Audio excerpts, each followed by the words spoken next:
नमस्कार. आज आपण मऊसूत पण मोकळा नारळी भात सोप्या पद्धतीने कसा बनवायचा ते बघणार आहोत. इथे मी नारळी भात बनवण्यासाठी घरचाच तांदूळ वापरलेला आहे. तुम्ही कोणताही तांदूळ नारळी भातासाठी वापरू शकता. फक्त ज्या तांदळाचा भात चिकट होतो असा तांदूळ नारळी भात बनवण्यासाठी वापरू नका. नारळी भात बनवण्यासाठी इथे मी 1 वाटी तांदूळ घेतलेले आहेत. तांदूळ आपल्याला 3 ते 4 वेळा स्वच्छ धुवून घ्यायचे आहेत. आता आपल्याला गॅसवर पॅन ठेवून त्यात 2 ते 3 चमचे तूप घ्यायचं आहे. तूप मध्यम गरम झाल्यावर आपल्याला त्यात 2 वेलची, दालचिनीचा छोटा तुकडा आणि 3-4 लवंग टाकायचे आहेत. गॅसची फ्लेम मंद करून आपल्याला हे मिनिटभरासाठी मंद आचेवर परतत राहायचं आहे. मसाले परतून झाल्यावर आपल्याला यात आवडीनुसार ड्रायफ्रूट टाकायचे आहेत. इथे मी काजू आणि बदाम घेतलेले आहेत. तुम्ही यात मनुका देखील वापरू शकता. ड्रायफ्रूट भाजले गेल्यावर आपल्याला यात 1 वाटी ओलं किसलेलं खोबरं टाकायचं आहे. ज्या वाटीने मी 1 वाटी तांदूळ घेतले होते त्याच वाटीने मी 1 वाटी ओलं खोबरं घेतलेलं आहे. आणि त्याच वाटीने आपल्याला अर्धा वाटी बारीक कापून घेतलेला गूळ टाकायचा आहे. आता हे एकजीव होईपर्यंत आपल्याला मंद आचेवर पळीत्याने हलवत राहायचं आहे.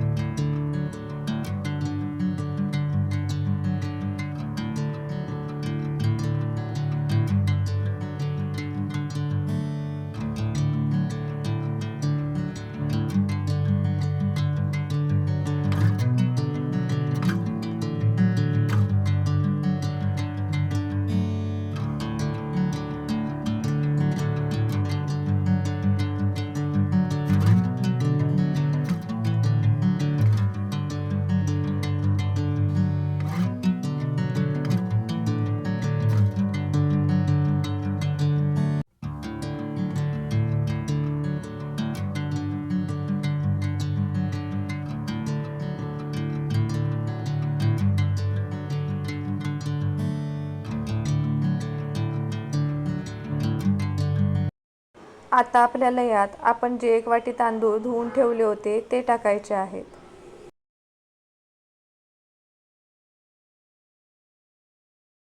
आणि ज्या वाटीने इथे तांदूळ घेतलेले आहेत त्याच वाटीने 3 वाट्या गरम पाणी आपल्याला यात टाकायचं आहे.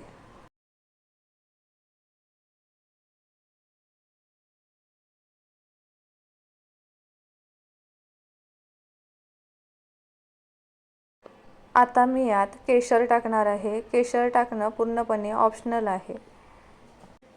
आपल्याला आता हे सर्व पळीत्याने मिक्स करून घ्यायचं आहे. आणि गॅसची फ्लेम मोठी करून नारळी भाताला उकळी येऊ द्यायची आहे.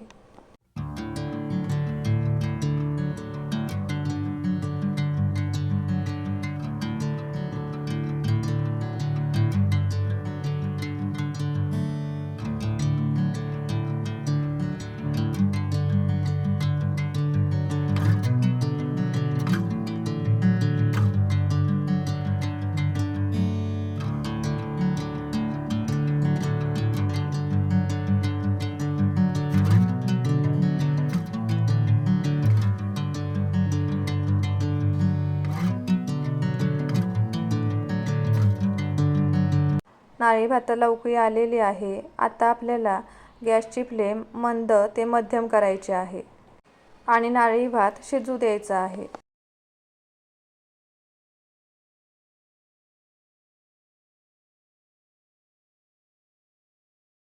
आता आपल्याला यात चवीनुसार मीठ टाकायचं आहे.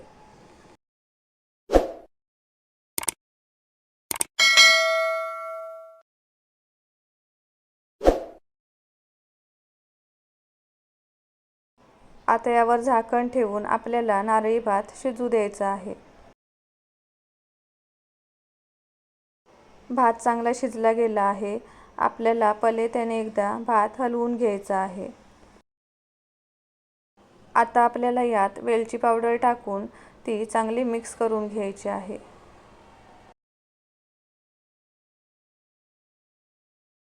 वेलची पावडर चांगली मिक्स करून झाल्यावर यावर झाकण ठेवून भात 2 ते 3 मिनिटांसाठी मंद आचेवर ठेवायचा आहे.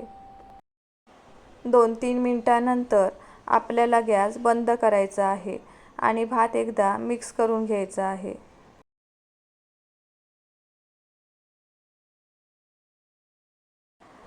आणि पुन्हा झाकण मारून भात 5 ते 10 मिनिटांसाठी बंद गॅसवर ठेवायचा आहे.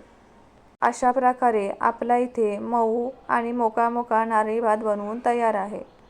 तुम्हाला जर माझ्या रेसिपी बघायला आवडत असतील तर व्हिडिओला लाईक करा, शेअर करा आणि चॅनलला सबस्क्राईब करा. आता भेटूया पुढच्या रेसिपीमध्ये.